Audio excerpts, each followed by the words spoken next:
Yeah, that's right. Welcome in. Welcome back, folks, to a Notre Dame's 2025 schedule has been released in full. We know the full slate of teams, the dates, when the off weeks are. Let's go over it. There's some interesting parts of this schedule we got to talk about. Edition of the Always Irish Show. As always, you can find the program on YouTube. Do it. Subscribe if you haven't yet. Appreciate it very much. Get a video thumbs up. That helps Yanni Boy out as well. Notifications on that way you don't miss nothing. Twitter, search bar, Always Irish, or Always Irishing. Emails, alwaysirishnd@gmail.com. I'm getting caught up. Slowly but surely after this season, I'm getting caught up. Audio only. Anywhere you want it, you can get it. If you don't want to see my face, who's going to blame you for that? Call-in lines. We got good callers lately. 312-988-15. Dialed up. Tell Uncle Yanni Boy all you've heard and seen. Notre Dame Fighting Irish brought to you by SI. Read all about it. I got some for you every day of your life. Read all about it. Patreon.com/Always Irish. He the former captain. He the leading tackler. It's Mike Goolsby, myself, Coach Jared Clark. They did the offense the other night, breaking it all down from Ohio State, the good and the bad and the ugly and all of it. We got big plans for Patreon in the offseason. We have momentum. We're going to be adding some features. We're going to be maybe adding some people to join into the mix over there from the commentary side. Exciting stuff. Thanks to everybody who's been a part of that intimate family there. It's a special thing. Thank you. So, we pretty much knew the schedule. You knew what a lot of the teams were going to be. You knew where some of the games were going to be positioned, but it wasn't all official. There was a final team to add and figuring out exactly where the breaks in the schedule were going to be. And now we have the full slate for 25. There's some really interesting dynamics here. So let's go over this. Sunday, Labor Day weekend at Miami. I think it's weak that Miami backed out of our game with them last year. We can't make that work or whatever, and then they pop up. But if you want to come to our place, we could do that, like whatever. At Miami, week 1. Then you have an off week. I went over this on the call-in show. I've been told it's not to write in my articles bye weeks, that it's an off week in college football and there are no official bye weeks. So I'm trying to say off week the way I need to type it in my articles to be with the program, okay? At Miami, off week, hosting Texas A&M. That is, those first 2 games alone could dictate Notre Dame's overall chances of being in the playoff and what it's going to be just from those 2 games alone to start the year.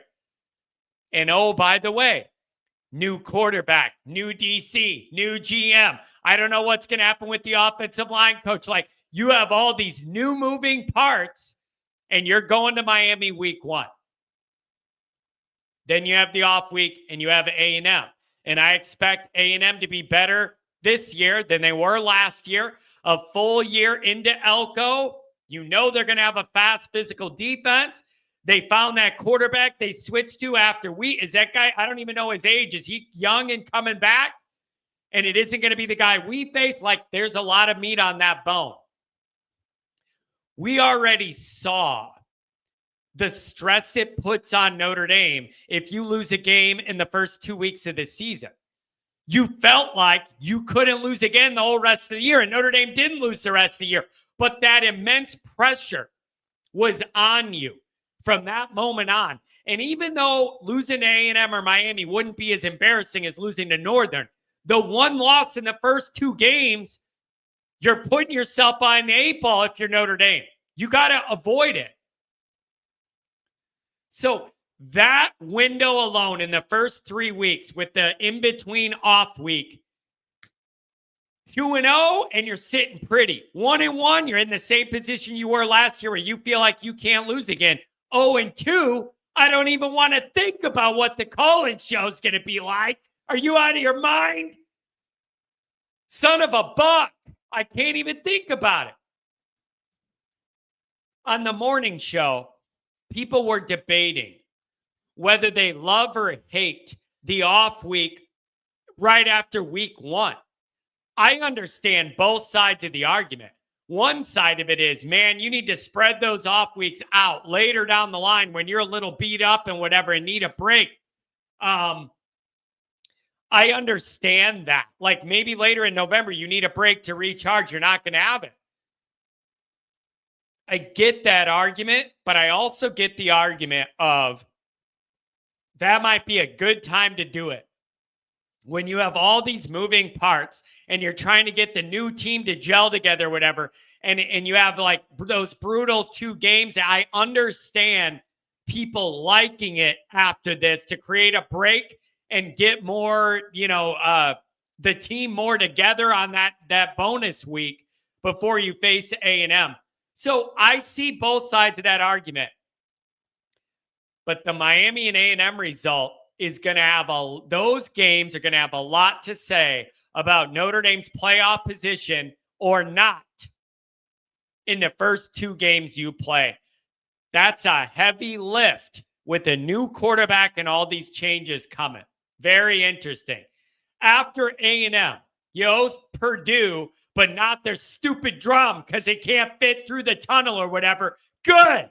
Keep that stupid drum in West Lafayette. Sick of that stupid drum. Then you go to Arkansas.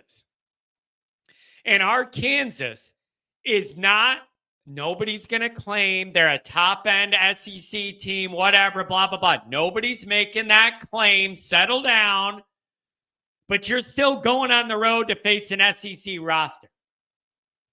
In hot weather, still in September. You're going on the road to face an SEC roster. It isn't going to be the easiest trip. Then you host Boise. And you know Boise's history is giant killer. Boise State has made their name knocking off teams that they're not favored to beat or whatever. Wasn't it that Oklahoma game 20 years ago? They did all the trick plays to beat them or whatever. They have that history as a giant slayer. And that program is not going to be afraid to step into South Bend one bit. They are not going to be afraid to do it. They made the playoff, had a good run. That's interesting. Then you host NC State, Yawn Fest. Then USC to end October. What's interesting to me about this stretch is you get that second off week after USC, not before it. A lot of times, sometimes Notre Dame would prefer to have the break building into USC to be fully fresh for that challenge. Here, you got the dumb drum at home. Then you're at Arkansas. You host Boise and NC State. Then you host USC. Then you have the off week. Here's where the schedule flips. To me, all of your big brand name opponents, needle moving games or whatever, are well before you even worry about Halloween. All before October. Miami's a flashpoint. A&M's a flashpoint. I don't care if Arkansas is not the best team in the SEC. Going to their place and facing an SEC roster, that's a needle mover. Boise State, Notre Dame is kind of a newer matchup that's going to have a lot of intrigue, and they're not going to be afraid to play us.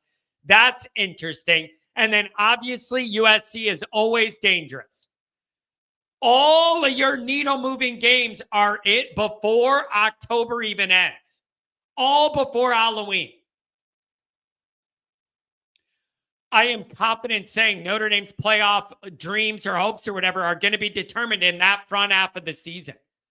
And if you could get to that second off week with 1 or no losses, you're set up to host a playoff game again, because as I go over the back half of this schedule, you're going to have to wake me up. It's so boring. I've fallen asleep even thinking about it. Oh, sorry. At BC. Oh, okay. All right. At BC. Yeah, I fell asleep. Hosting Navy. I fell asleep. At Pitt. I fell asleep unless Narduzzi's going to blow his stack, get mad at Notre Dame for something. The only thing I'm interested in Notre Dame and Pitt is seeing Narduzzi get mad. Syracuse for Senior Day. I understand there's a thought Syracuse could be pretty darn good or like a surprise team or whatever. And as bad as and lame as the ACC is, maybe they're a highly ranked team by the time senior day comes. And then you finish at Stanford in sleepy old Palo Alto with 14 people in the crowd. Okay? So it's really interesting, this breakout. Those first two games are going to be so heavily weighted on what Notre Dame's playoff hopes are or are not. You're going to know that from those first two game results. But this is a front-loaded, heavy schedule with nothing but yawn fests on the back end. Here's the other important factor about the back half of the schedule. You got to get to the first break with 1 or no losses to be in the same position you were in now. Then you have the back half of the schedule. Here's what it's not going to provide. It doesn't have any games that are going to move the needle and gain Notre Dame a bunch of playoff credibility if they need it. It's not like you're on the fringe and then you're going to have a chance to beat some really good teams and move your profile up. I just don't see it.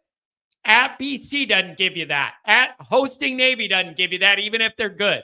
At Pitt doesn't give you that. Syracuse, I'm open to that if they're ranked highly and people think they're going to be a good team and they deliver by the second to last game in the year. Maybe they're ranked. I'll give you leeway on that. And Stanford, I just fell asleep. So you need to be in a position where you could cruise, take care of business, and lock in a playoff spot, preferably a home hosting one, which means 1 loss or none by the time you reach that stretch. If you're trying to make up ground and impress a bunch of people, I don't think this back half of the schedule allows you to do it. So you need to already be in a good position. You need to already be in a good position. So I don't know what you guys think. Early on, Notre Dame's got to be ready to play. New QB, new DC, the O-line getting put together. Are you going to have the same O-line coach or not? Nobody knows. I don't know. Your playoff hopes could be determined or shattered by those first two game results. That's a big deal. You got to be ready early. Tough scene for the Notre Dame doesn't want to play anybody group. Going to Miami to start the season and playing Texas A&M game 2. It's a pretty good tough start. You're not playing Central, Southern, nobody for 2 or 3 weeks and then get serious. That's a big deal. That's a big deal. So I don't know, man. If you can make it through that October break in playoff position, you're looking good and you are cooking. So I want to know, what do you make of this schedule? What excites you? What makes you worried? What do you make of the back half of it, which is really kind of lame? I want to know what you make of this. And how are you looking at this? Do you like where those breaks are at, or do you not like where the breaks are at? I don't know, man. You guys let me know what you think. Interesting times as always in Notre Dame land. Don't forget to check out the merchandise. The link is in the description. You can browse and carouse all the different Always Irish gear. Make sure you head over there and get something for the next tailgate. Thanks for being here.